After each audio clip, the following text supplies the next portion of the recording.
नमस्कार पुण्य श्लोक हिलभाई शो में हमने देखा खंडेराव होलकर दिल्ली पहुंच चुके होते हैं और बादशाह के दरबार में भी पहुंच जाते हैं।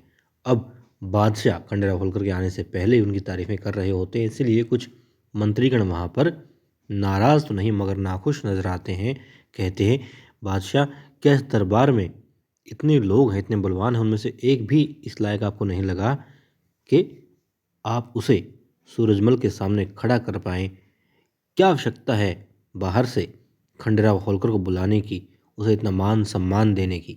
आखिर इतना कितना बड़ा वीर है, कितना बड़ा योद्धा है कि हम में से कोई उसकी बराबरी नहीं कर सकता। तभी खंडेराव होलकर वहाँ पहुँच जाते हैं। कहते हैं, हम खुद बताते हैं आपको। अब बादशाह से आज्ञा पाते हैं। पहले दुआ सलाम हो चुकी होती है। कहते हैं कि यदि हम उसका उत्तर दें तो बादशाह हामी भरते हैं। और अब खंडेराव होलकर तलवार निकालते हैं और जी हाँ, जो स्तंभ वहाँ पर होता है उसके आर पार निकाल देते हैं। और जिस इंसान ने बात कही थी उसे लगता है कि खंडेराव होलकर ने वो तलवार उसी के आर पार कर दी, इसलिए वो चिल्लाता भी है। मगर जब आंखें खोलता है तो पाता है कि खून से लथपथ वो नहीं बल्कि उस स्तंभ के आर पार तलवार होती है। अब खंडेराव होलकर कहते हैं, यदि किसी में हिम्मत है तो निकालिए तलवार इसमें से वापस।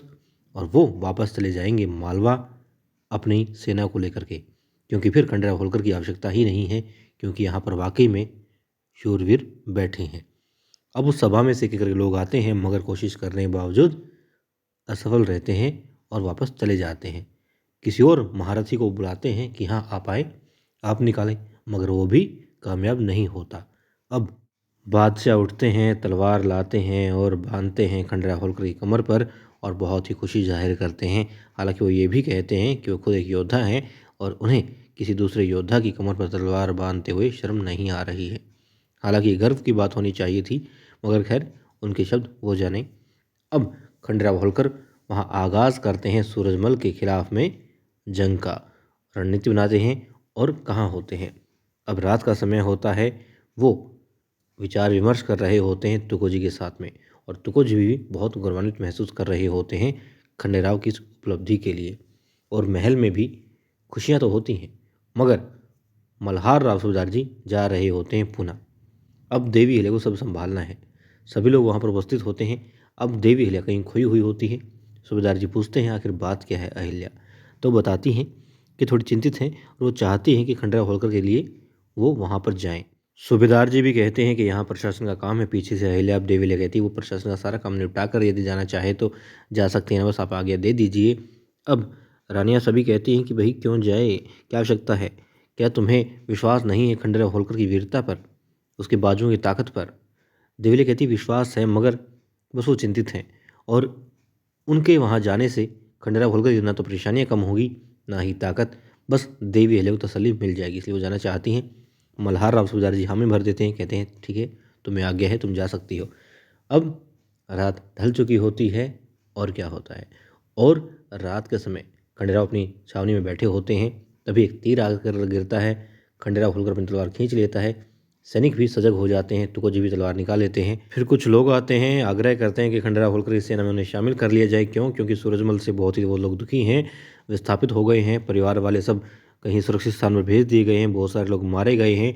मगर वो बदला लेना चाहते थे, मगर बिना सेना और हथियार के बदला कैसे लें? लेकिन अब मौका मिल रहा है, जीत हो या ना हो मगर बदला ले सकते हैं, सूरजमल के खिलाफ लड़ सकते हैं यदि खंडेराव होलकर की सेना में शामिल हो जाएं तो।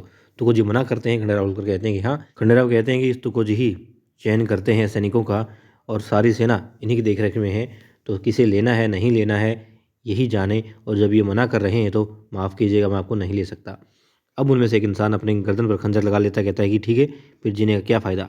अब खंडेराव होलकर कहते हैं, रुको, ठहरो, तुम्हें शामिल कर लेता हूँ सेना में, मगर इसलिए नहीं कि क्योंकि तुम अपने प्राण त्याग रहे थे, बल्कि इसलिए क्योंकि तुम बदला लेना चाहते हो, अन्याय के खिलाफ लड़ना चाहते हो, और खंडेराव का दिल कहता है कि तुम सच्चे हो।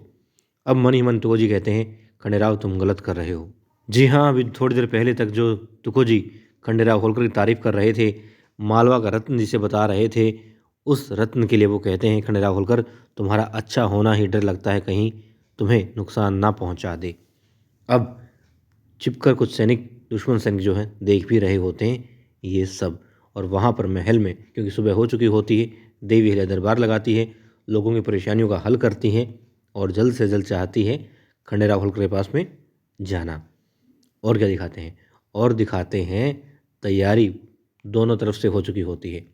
खंडेराव होलकर अपनी योजना बनाते हैं, कुछ सैनिकों को शामिल कर रखा होता है, कुछ लोगों को उस योजना में कि कैसे हमला करना है, कब करना है, ये हम कल देखेंगे कि खंडेराव होलकर किस तरीके से परास्त करते हैं सूरजमल की सेना को, और फिर सूरजमल क्या योजना बनाता है खंडेराव को घेरने की।